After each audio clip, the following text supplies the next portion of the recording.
Okay guys, welcome back to Apex Stream. My name is Justin. Stream. Fuck! Okay, we start. Ah shit! Okay. Hi guys, welcome back to the Apex channel. My name is Justin. Today we have Miffy and Xferus. Today they are doing their Neo's Tonoris deck profile that top in Singapore regionals. Can you introduce yourself? Okay, so my name is Miffy, Omnidex ID 7777. I am a player in Singapore that usually plays Neos as my pet deck. So I've been going around Singapore terrorizing people with Neos. Initially I played Water Domain Neos Tonoris, which uses Creation's Will and Awaken the Ancients to have essentially an OTK to the opponent whenever he's not expecting it.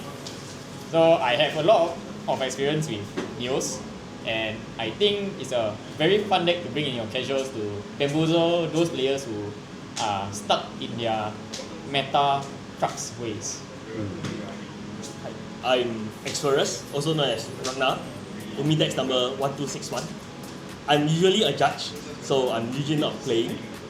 But for casuals, I like to play Tonoris because I like token generation decks.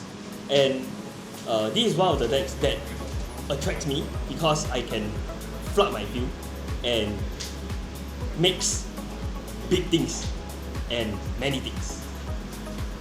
So this is one of the this is also one of the reasons why I decided to play in these regionals, because I want to let others have a chance of judging the current regionals.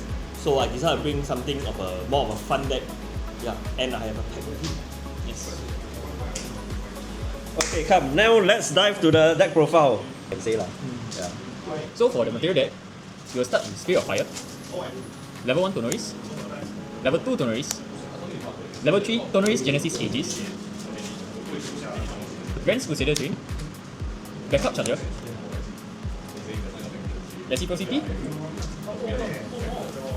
For your Neos cards, we have Alchemical Scripture and Archon Dropper.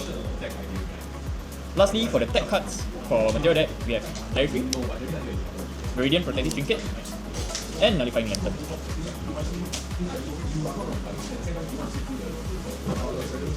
Moving on to our main deck, we will play 4 Creative Shock, 3 Tree of Hearts. For the cards to be pitched, we play 2 Fastkill, 4 Stalwart Shipmate, 4 Undying Dreams, and lastly 4 Liminal Guide. Other cards include 3 Fluffy Shopkeep, 3 Decompose, and 4 Dungeon Guide. In this deck, we run 8 domains, mainly 4 Hub of Innovation, 2 Eternal Kingdom, 1 Gloamspire Black Market, and 1 Mighty Party. Now for the Neos cards, we run 4 Atmos Armor type Ares, 2 Hector, 2 Neosite, 2 Blade Operation, and lastly, the key of our deck, 3 Neos Elemental. For the tech cards for our main deck, we play 2 Filmation Ritual for draws, 2 Smoke Out, 2 Reduce to Ash, and 2 Resolute Stand. So for the sideboard, we had 1 regular card, Safeguard Amulet, 2 Smoke Out to round up 1 extra Blade of Creation, 3 Blanch, 2 Crystallized Destiny, 2 Undealing Graveguard, and lastly 2 Yuan Shao. In your deck. 4 types of domain. 4 types of domain. Yeah. So we play 4 Hub of Innovation, 2 Eternal Kingdom, 1 Mighty Party, and 1 Gloamspire Black Market. Yeah. So the best domain for fire right now would be Hub of Innovation, because it allows you to go net zero, card neutral. So you play this domain and then you will be card neutral because it draws you back to the memory.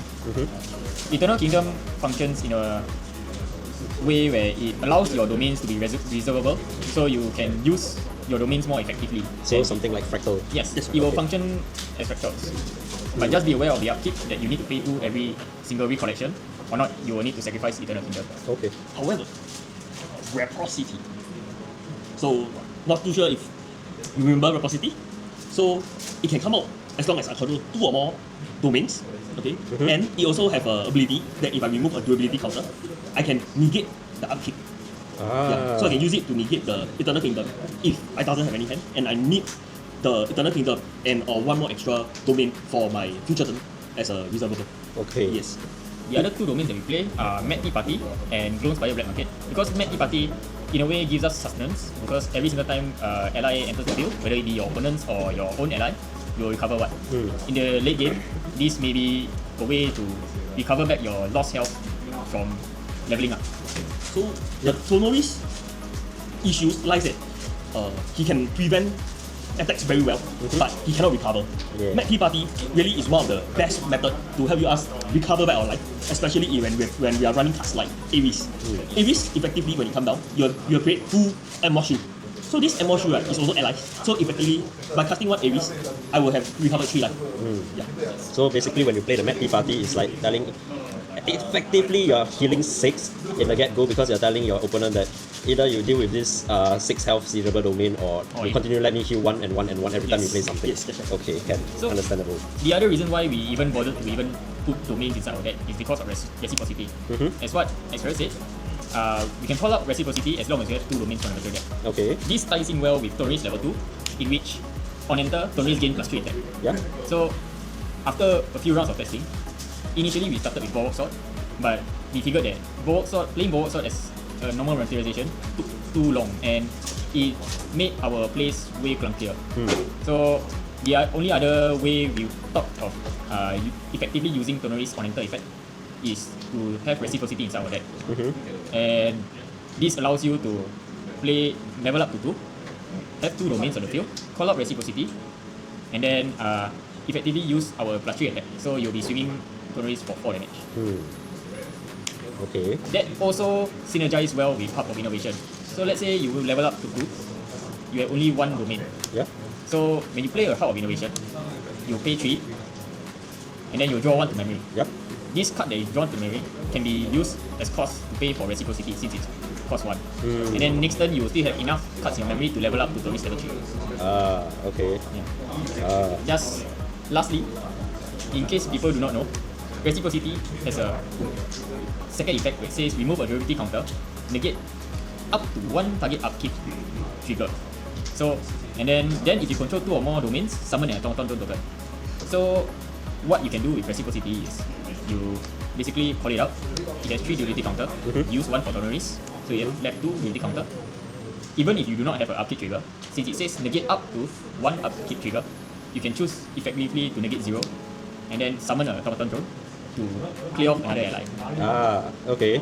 And it also adds to your token objects on the field. So it ties in with the entire team of making tokens, healing with Mad Tea Party because it's an ally. Very Mad Tea well. Party also, it's your ally also counts. Yes, your ally counts, your opponent ally also counts. So whenever your opponent plays an ally, you will deal 1 effectively. Okay. The last domain which we have introduced is Gloomspire.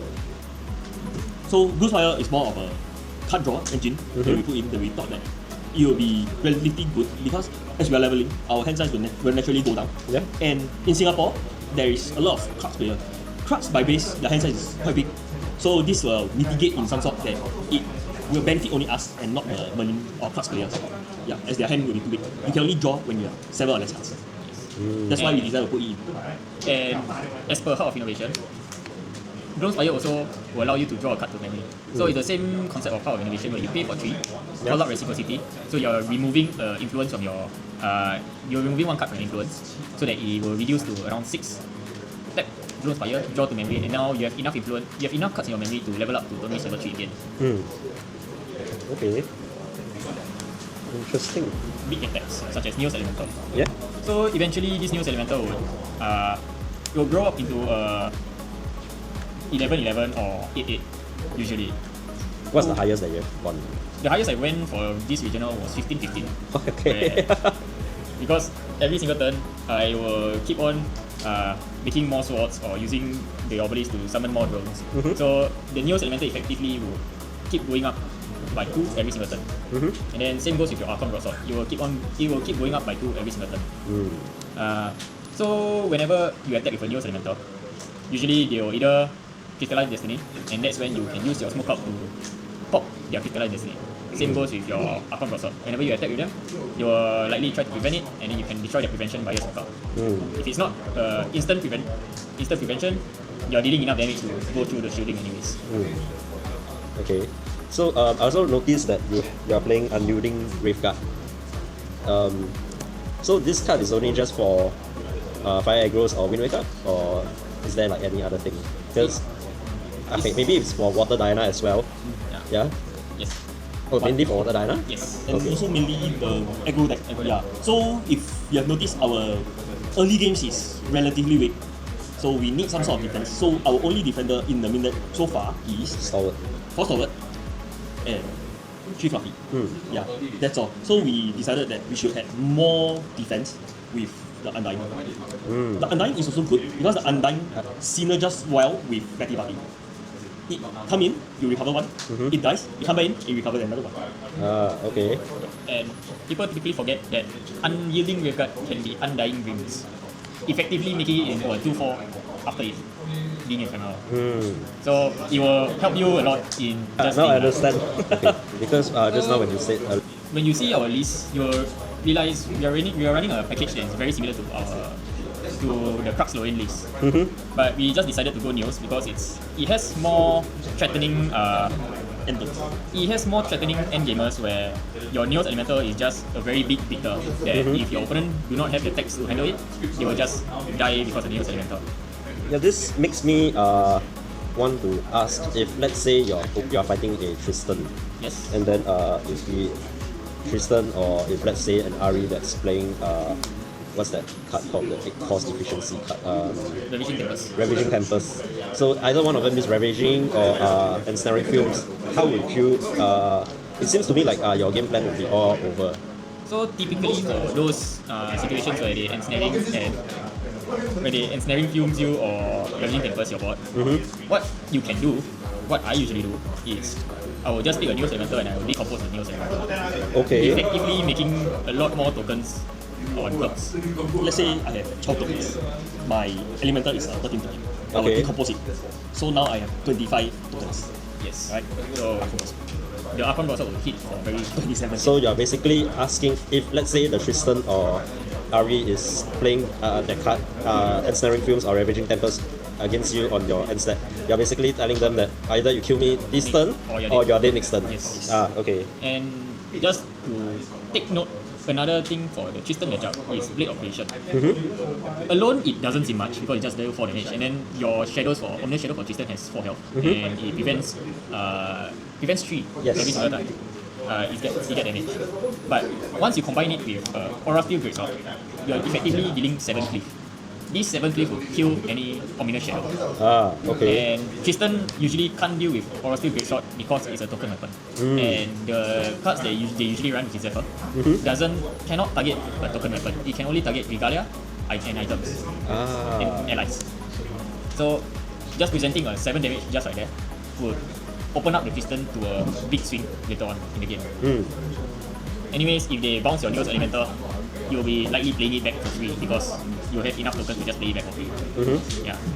I also noticed that you played 2 copies of Reduce to Ash, and I don't see anything in your deck that, okay, other than the Liminal Guide, you are afraid of the Sensor maybe. Other than that, what do you have to Reduce to Ash for? So Reduce to Ash stops 2 things. One is Sensor, and the other one, since we are predicting more of a Crux meta, there will be a lot of Lorraine coming up with Inner Sword. Okay. So reducing to Ash and Inner Sword might seem very bad, but it effectively minus weapon Regalia on the field, so they can't Ascension you straight away once they hit level 3. Okay. And it will stop Cheshire Cat beating you for 3 every single turn. Makes sense. It's also very good. So now you effectively stop 2 damage every single turn because you reduce its Inner Sword. Okay. The other use of it is basically if your opponent is playing Sensor of Recipes, you can reduce your so that your graveyard is activated again. Introduce us to the two allies, Atmos and Hector. What do they do? Okay, let's start with Atmos Armor type Ares. So Atmos Armor type Ares is one of the best Neos cards inside the deck. It allows you to summon these two tokens called Atmos Shield token. So Atmos Shield token is a token that says the next time target Neos element you need to take damage, non-combat damage, this turn, prevent 2 of the damage by tapping it.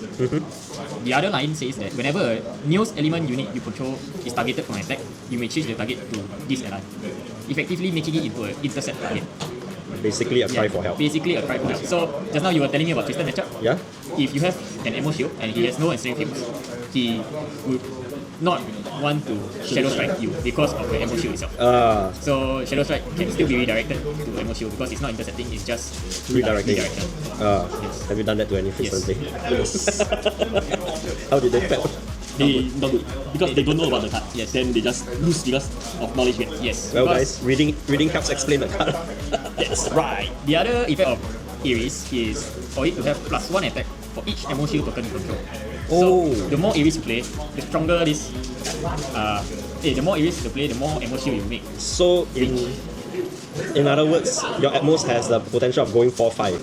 Yes. And then So Goes to so when you initial play, it might look like a 1-5, but because it creates 2 Atmos Shield, it creates 2. it creates 2 Atmos Shield. So So- effectively it is a 3-5. So you have the potential of going So 9-5. yes. So usually when you play an Atmos Shield Ares, you're already clearing one thing from your board. Yeah. Yeah. So and then you have 2 shielders to defend you from any potential non-combat damage or potential one big swing because of the Atmos Shield. Redirect. So it's basically a Frostborn Paladin for Neos, Yes. Yes. but better because of the Yes. 5 health. Yes. So, and anyways, once your opponent has cleared your shield because he is trying to open you up for an attack, you have our favorite card, Decompose. Decomposing your Ares for 5. So you will gather 5 times, making your other plays faster and better. That's basically accelerating yourself. Yes, accelerating your game state, making your Neos Elemental way easier to come out for 0 cost, and making your Archon Broadsword having more damage with the Cleave. Okay. So what about Hector right now? This is one of the best cards inside the deck. Oh, is it? Yes. So what it does is imbue 3. On enter, if Hector is imbued, summon 2 automaton drone tokens. If damage will be dealt into 1 or more non-token Neos Elemental unit you control, prevent X of that damage where X is the amount of tokens you control. Apply this replacement effect only once per turn. So it reads that how many tokens I have. Whenever a Neos element unit is getting attacked and it's not a token, it will be able to prevent that much. So let's say I have 4 tokens on the field. An opponent decides to flame sweep me for 4. Okay. And I have, let's say, I have Ares and Hector on the board. Okay. So Hector effect will essentially protect both Ares and Hector at the same time. And your Tonoris. Tonoris. Because he is also a Neos. Yes. So it will be a AoE protection that refresh every single turn. It's And- also great for, like, let's say, does it work if, let's say, the guy wants to shadow, okay, let's say slice and dice, Yes. and then you decide to use this to intercept it, does it protect this as well, the Atmos Shield? No, because Atmos Shield is a token. He only protects. It only protects non-tokens. Oh, non-token, so allies, or this. Yes. Okay, okay. So the thing about Hector is how, if you know how to play your preventions well, Hector is a very powerful ally. In Neos you have some preventions such as the Atmos Shield, Obelisk of Protection, and Obelisk of Protection lah. So whenever, because it's a once per turn use, people will usually try to Poke you for, yeah. swing you for 1 to remove the prevention. Yes. So what you can do there is you can either use Obelisk of Protection, protecting it. So instead of using the replacement effect, you're just preventing 2 from the protection, meaning the replacement effect is still online. Okay. Or since it doesn't protect tokens, you can redirect to the token. Oh. So the token will take damage, the prevention will still be there. And because token is 2 life, Yes. usually the one damage will not kill the shield. So usually they will try to hit the token, you have 1 life, then another 1 attack, try to hit the token, you redirect to the other token. Okay. Yeah. And for 3 damage, usually you have a protection to protect 2 damage, so it will still be alive with 1. Yes. Okay. So you've talked about a lot about the Archon Blade Sword or something. Archon Broadsword. Broadsword. Okay. That I noticed there is another Neos card in your deck. Scripture. That's The right. What does Bible, this aka do? the Bible. Okay, so if you read it says at the beginning of my end step, if I control 4 or more token, I can draw a card to my memory. Effectively, I can draw a card every turn. Yes. So you can treat it as in a drawn out game. This allows you to outdraw your opponent by having more influence. So with more influence, you can play more things, and you can advance your game state based on that. So especially versus Krux Malay or Krux individual, Krux like to draw. So at the end game, usually they will draw more than you. So this will be a perfect card to neutralize that draw power by also having draw power on your own. This looks like a better version of the chess piece. Yes, because it doesn't hit you. Yeah. The only thing is that it draw a card to your memory. So And at the end of turn. So you can't use it straight away. Yeah. But eventually you will draw a lot more than what your opponent are drawing. It's a slow ramp. Yes. Yes. As Neos, you are playing more towards the end game. So this ties in well in your objective of just reaching the end game and then trying to assemble your pieces to allow to make it hard for your opponent to kill you. So in this Neos deck, we have a thing we call the Holy Trinity. Or the Deathly Hallows. Yes, the Deathly Hallows. Once you assemble all 3 of these Deathly Hallows, you will have a very high chance to win the game. Most likely or not, you will win. One of it being Neos Elemental. Okay. The second will be Hector. And the lastly will be Ares. So Neos Elemental, as you know, he has this keyword suit called Steadfast Taunt to Side Vigor. So whenever you play it, even though it does nothing for the turn, it will wake up at the end of the turn and then it will become a very big taunt feature. Yeah. Alongside with Hector, this taunt feature now has a once per turn prevention ability because of Hector. Oh, okay.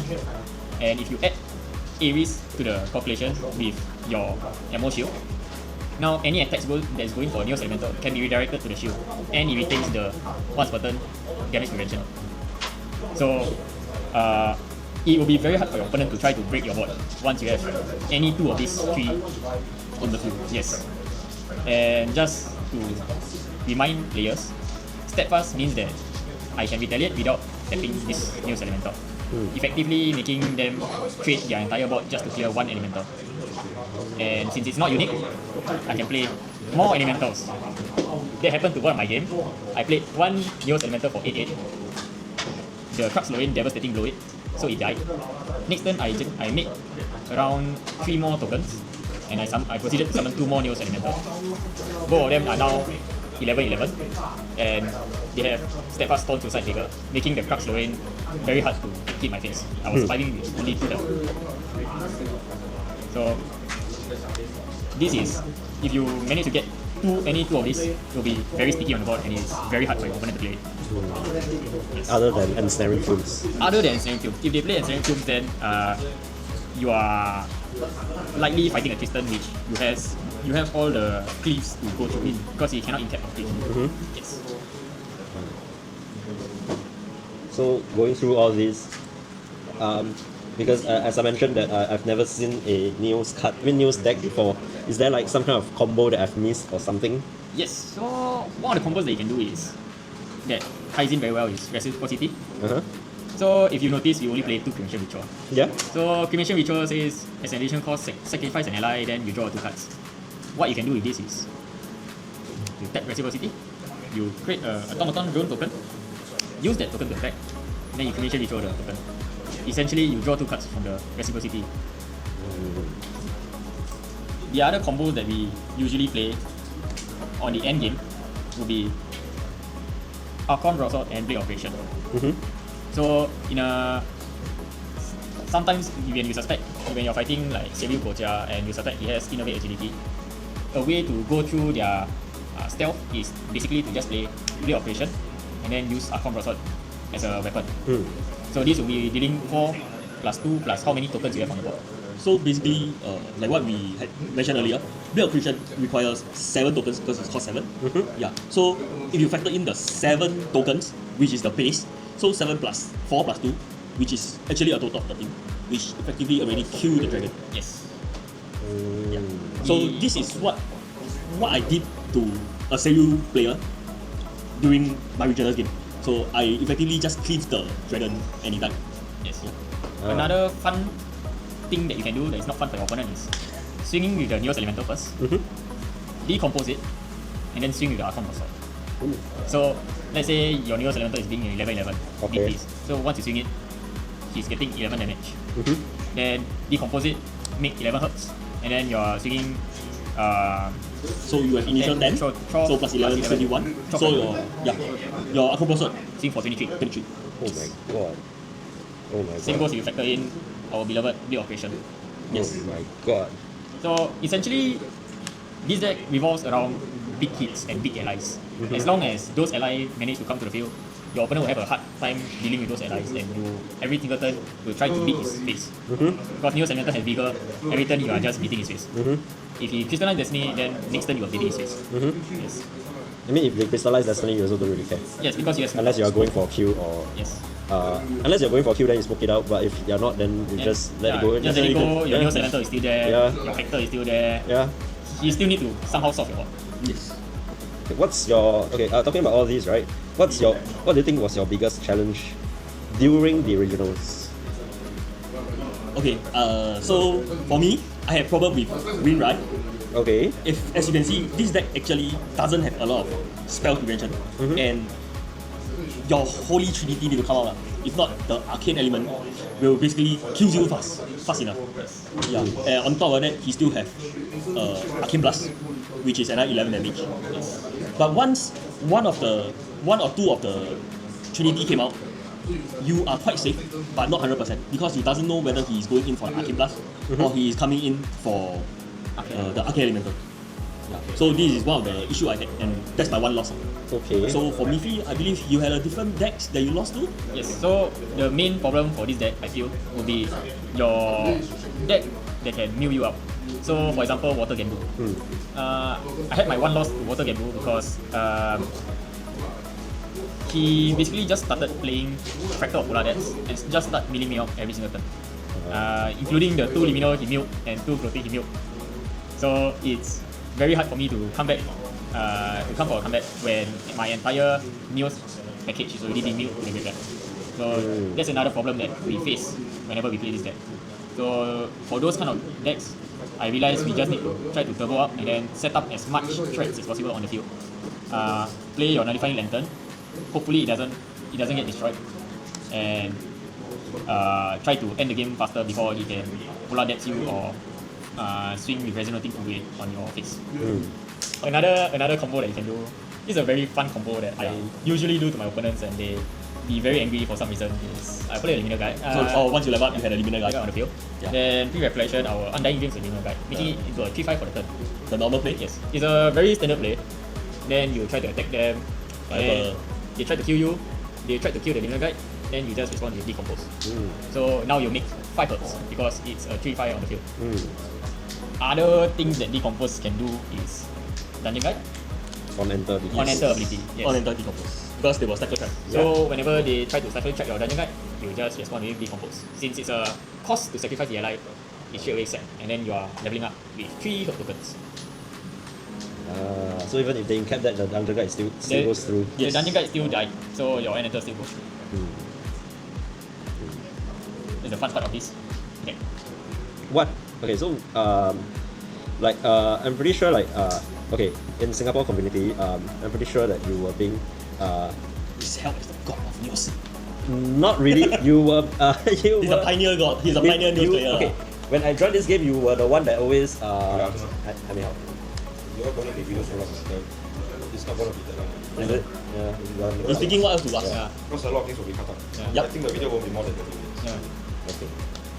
Oh, don't mind. So 还是我还要我 No, it's okay. It's okay. I got watch one video. One is a t-shirt video. Yeah. You like my interview?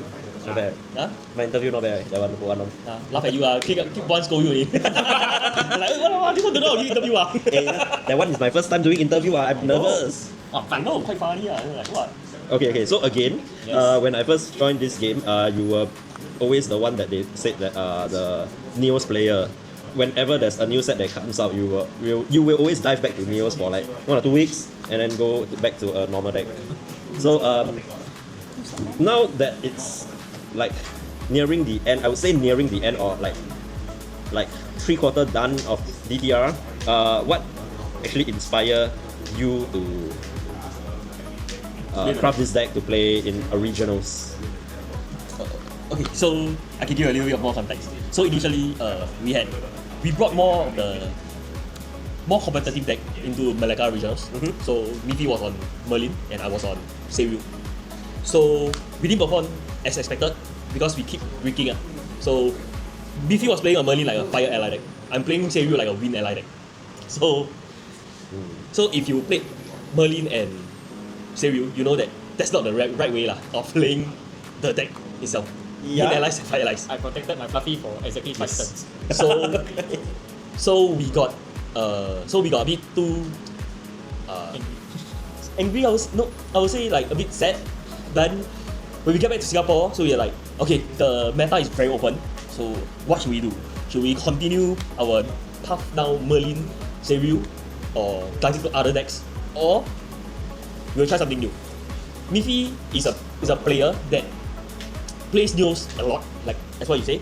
So he thinks that Neos, if I'm gonna lose, I might as well lose with my best deck or my favorite deck. Yeah. So he decided to bring Neos. As for me, because I made a pact with him, I told him, since we lost in Malacca, we are creating some very random deck. Then I told him, whatever deck you bring to the Singapore regionals, I'll bring it to. Yeah. And he decided to bring Neos. He locked Neos in on one day before, the Saturday, at 1 PM. Then he told me, I'm playing Neos, come, Express, play Neos with me. I'm like, okay, but let me know, like, I want to practice. So I practiced a bit, I went to the regionals. As you can see, my initial, not very good. I had a draw, a loss, and followed by a draw before I start winning. So technically, I was practicing with my Neos deck at that point of time, the round 1, 2, 3. So during the round 1, 2, 3, did you actually curse Miffy deep down inside? I didn't really curse him because I actually saw my winning line. I just doesn't have the time.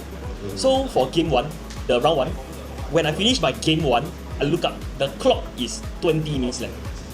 So we played game 2. So at game 2, I won. I look up, the time is 3 minutes left.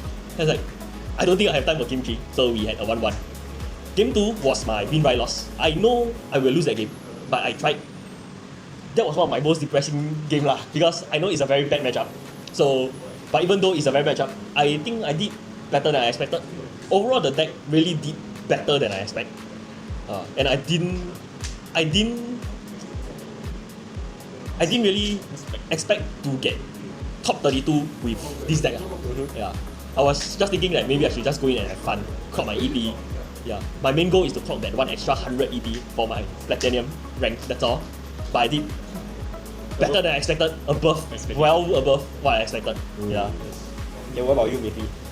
So the idea of bringing this deck is essentially, you know what, Singapore players are too stuck up on the meta, so why not I just sprinkle some surprise. Anyways, people have been harassing me saying that I'm a fake Neos player because I will never bring Neos into a big tournament like regionals or store champs. So I decided to try to prove them wrong. I brought a Neos deck, and last minute I just made some adjustments such as putting the Bible in and figuring out how to actually pilot this deck, because whenever you play this deck, it feels like you are already starting on a back foot. Okay. So what I realized is essentially not many people respect Tonoris level 1. By it giving it thought, it actually opens so much line of you having an extra ally that they cannot remove. So one ally is Q of Hearts, where it's just a 2-3 body, but with this 2-3 body, you sometimes are able to just clear and fireboard. And remember, your champion has Thorn, so now your intercepts are way stronger. Because whenever they are forced to attack your champion, you can just intercept it. So in a way, it also protects your entire health.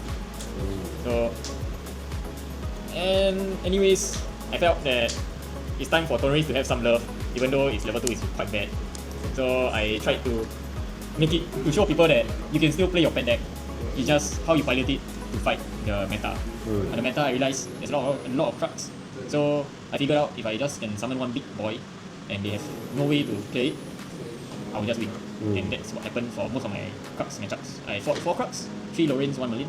And I won 2 Lorraine, 1 Merlin. The last crux Lorraine I drew with him because we didn't have enough time to move on to the third game.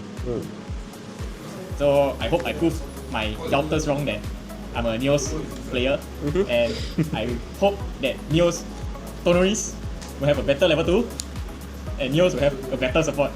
Even though reciprocity, I admittedly in this deck is very good, I hope for a better support than touch tree attack. Understandable. Jovan, introduction.